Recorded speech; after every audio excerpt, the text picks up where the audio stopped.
ஆண்டவர் எனக்கு எவ்வளோ நியமிச்சிருக்கிறார், எதுவரை நியமிச்சிருக்கிறார், அதுவரை நான் பயணிக்கணும்.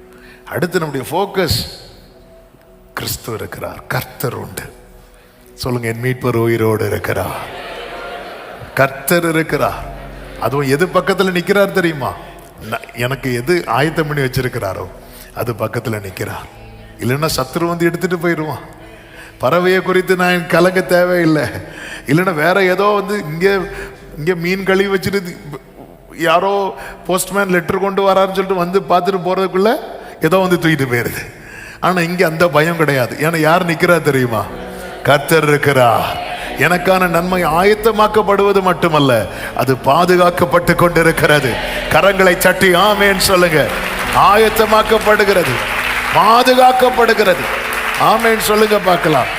அது மட்டும் இல்ல, நான் அவர்கிட்ட நெருங்கிட்டேன்னா என் கண்கள் அதை காணும். ரோடு நெருங்குங்க.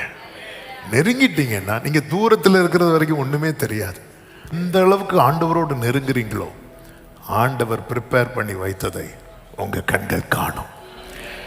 ஆண்டவர் ஆயத்தம் பண்ணி வச்சிருக்கிறார் அப்படிங்கிற நம்பிக்கை இருக்கு. ஆனா நான் பார்க்கல அப்படின்னா நான் என்ன செய்யணும் அப்படின்னா ஆண்டவரோடு நெருங்கணும், இன்னும் நெருங்கணும்.